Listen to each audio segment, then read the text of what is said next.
Hello mga idol, good morning po to everyone mga lodi, no. Samahan niyo po ako mga lodi at maglalakad-lakad tayo mga lodi. Mag-exercise tayo mga lodi. Tara, let's go.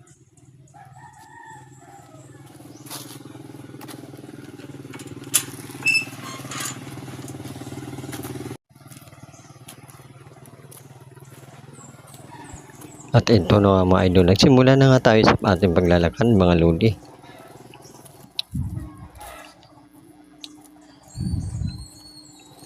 At habang naglalakad tayo mga idol, nagbibideo nga tayo mga lodi sa ating paglalakad.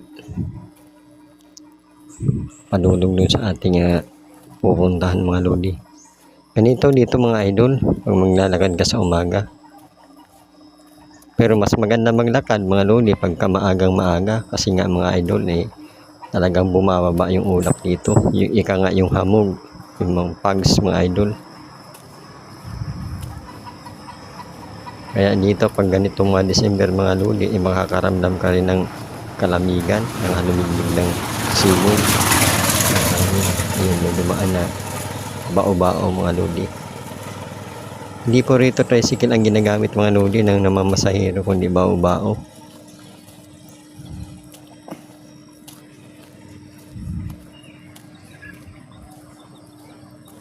Napakaganda talaga mga lodi ng sikat ng araw sa umaga dito.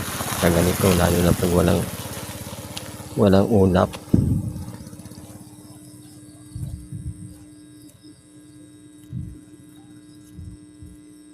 Ay nakikita mong mga lodi yung ulap na yan sa baba. Bumababa yan tuwing umaga. Na talagang magpapalamig sa buong paligid. Ako minsan nga halos hindi mo makita ang kalsada mga lodi dahil sa animoy usok na makikita mo sa daan mga lodi. Ito nga mga idol, nagpatuloy nga tayo sa ating paglalakad.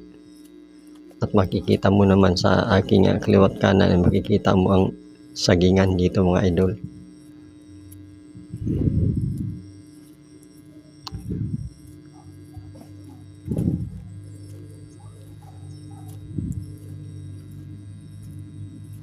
Iikot lang tayo ng sagingan mga idol, no? Ito tayo dadaan.